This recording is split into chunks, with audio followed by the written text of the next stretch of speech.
Hello guys! Welcome back sa aking YouTube channel sa Rebecca Mother Vlogs. Gusto ko lang mag-share about sa tungkol kay Andy Eigenman, kay Philmar Alipayo. Okay. So gusto ko lang mag-share about dun sa nangyari sa kanila. So sad, 'di ba? Kasi alam natin na si Andy Eigenman ay ipinagpalit niya lahat yung kung anong mayroon siya, yung kagandahan ng buhay niya, yung personal na pwede niyang ma-achieve sa buhay, namuhay siya ng maayos, namuhay siya ng masaya, nakasama yung kanyang minamahal sa buhay. Gusto niya ng simpleng buhay na makasama yung kanyang minamahal sa buhay, na pinagkalooban niya ng kanyang puso, isip at kaluluwa. Pero di ba, ang ganda na noon, mistisa, mayaman, artista, 'di ba? Halos nasa kanya na rin lahat kay Andy. Pero 'di ba? Talagang ang tukso lagi nasa paligid. So yun ang sinasabi natin, ang tukso nasa paligid, yung ahas nasa paligid lang din. Maraming mga tao talaga na walang paninindigan sa sarili, irresponsible sa mga feeling nila para sa kapwa nila. So, alam naman natin na mahal ni Andy yung kinakasama. Mabuting hindi pa sila kasal.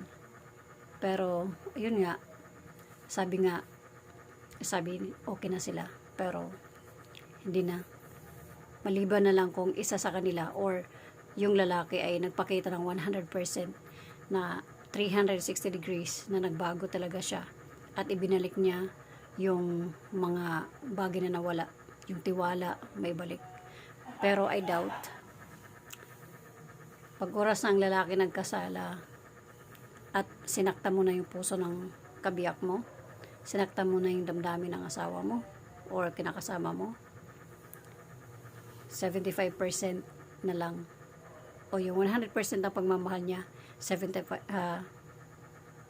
pwede natin sabihin na 50% na lang, maraming nawala, kalahating nawala, or higit pa, depende sa pain nung babae o nung lalaki. Sabi natin babae lalaki kasi minsan babae naman din ang nagluloko. Pero sabi ko nga, pag oras na ang relasyon, nalamatan na yan, hindi na may babalik sa dating buo, kasi para yan isang basong babasagin. Pag oras na napitik yan, kahit pitik lang, at nagkaroon ng crack, yung crack na hindi na yung mawala. Although may fix pa siya, pwede siyang dikitan para hindi tuluyang masira. Pero may lamat na yan. Tandaan nyo yan. Mahirap ibalik yung tiwala. Sobrang mahirap kasi na-experience ko na yan. May balik man yan, pero nandun pa din. Ma-forgive mo man yung tao, hindi mo basta yung mga kalimutan. Yung pain maaring mawala, pero yung mga nagawa, hindi na yung malilimutan. So, ayoko mag-advise kay Andy na ganyan, na huwag niya ituloy. Desisyon niya yun kung itutuloy niya. Pero, yung harap-harapan na, di ba, niluloko, or mayroon palang gusto, ibang usapan na yun. So, marami tayong, sabi nga, ano ba talaga yung tunay na cheating? Diba? Maraming bagay. Sabi nga sa Bible, ayan, nakalagay dyan. Sabi nga sa Matthew 5 verse 27 hanggang 29. Sa 27 sabi, "Ye have heard that it was said by them of old time, Thou shalt not commit adultery." And sa 28, "But I say unto you, that whosoever looketh on a woman to lust after her, hath committed adultery with her already in his heart." Ang pag-break ng adultery, hindi lang yan sa sex, kundi kung ano yung naramdaman mo. Kunwari nakaramdam ka ng lust o pagnanasa, dahil tumingin ka sa babae, nagnasa ka sa kanya, adultery na rin yan. Hindi mo man ginawa, pero yung pakiramdam mo, yung isip at puso mo, may gusto ka sa ganun, o parang may gusto kang gawin o mangyari sa isang babae. At saka sa 29 sabi dito, And if thy right eye offend thee, pluck it out, and cast it from thee. For it is profitable for thee that one of thy members should perish, and not that thy whole body should be cast into hell. Alam nyo guys, kaya minsan mahirap maging ignorante rin sa mabuting pangaral din ba ng Diyos. Yung sa mga mabubuting salita na mula sa Bible, hindi naman sa hindi ako perpekto, nagkakasala rin ako, pero iba pa rin yung mayroon kang alam at may takot ka sa Diyos na gumawa ng mali. So, alam naman natin, so katulad ng in-explain ko kanina, ang cheating, hindi lang dahil nag-sex kayo ng third party, hindi lang yun. Yung sekreto kang nakikipag-usap sa iba, ikaw na may karelasyon, cheating na rin yun eh. So, iyan, best friend pa ng ano mo, o kumari, o yun, kumari pa ng asawa mo, naging magkaibigan din kayo, tapos naging mag-best friend pa, magpatato pa kayo ng 224 na may meaning pa, na pang forever. Hindi yun. Okay lang yun kung kayong dalawang mag-asawa naglalandian ng ganun. Okay lang yun. Pero yung i-extra ka pa sa iba, nako, okay lang kung manhid ang asawa mo, yung ingot-ingot ganyan.